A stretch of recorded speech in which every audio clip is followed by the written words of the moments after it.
Now, Marina Prentoulis is a political analyst. She joins us from Norwich in the UK. Marina, thanks for your time. Let's focus a little on Spain's EU elections and the role Spain will play. Who are you expecting to see get the biggest chunk of the vote?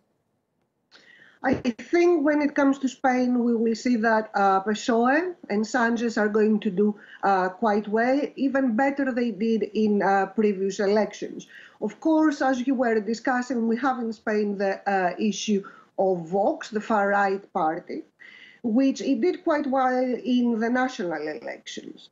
But I think it's not going to do that well in this election. Then we have this relationship between the far-right parties, like Vox in Spain, and of course their relationship with the right-wing parties in Spain, PP.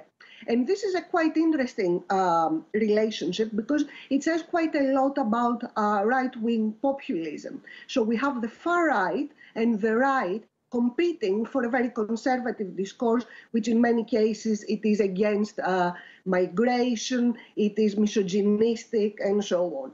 So a lot of the center-right parties in Europe and in Spain in particular, they tried to imitate the success of right-wing populist party by adopting a big chunk of their discourse. And in the case of Spain, of course, this has backfired. Now, that will mean that possibly the PP, the right-wing party of Spain, it may have to rethink its position. It has tried to come to the center after the fiasco of the national elections when they adopted the right-wing populist discourse. And possibly they will have to rethink their leadership. Yeah, well, it seems that exit polls are saying that right-wing parties may actually be losing a bit of support in these elections, so not get as much as projected. But there are also some reports that say Spain is now trying to play a bigger role in the EU by becoming the third big power in the group after France and Germany, of course. Do you think that this is something that could happen? I think especially with the government of PSOE and Sanchez that could happen, and it will be a positive effect for Europe as well. We should not forget that Spain is one of the countries, together with Greece, that they have been hit very much after the crisis by austerity.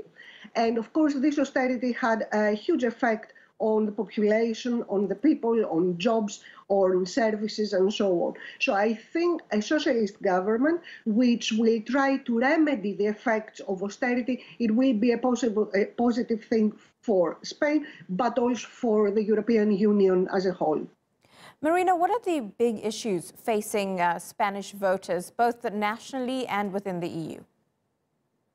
Well, I think economy, again, still for Spain is a very important aspect. This is why the PSOE party tried to increase the minimum wage and so on. And as you mentioned previously, in Spain, as in Greece as well, we have still very high unemployment. So I think economy is one of the big issues. But in the Spanish case, we have to remember that there are issues that they are more particular of Spain as well. For example, the issue of Catalan independence, which I think the Vox party did quite well because it was trying to take a particular stance in relation against independence, the Catalan independence. So we have to understand the rise of the far-right populist parties within the context of its country as well. Marina Prentoulis, thanks so much for your time. Great to get your analysis on that live to us from the UK.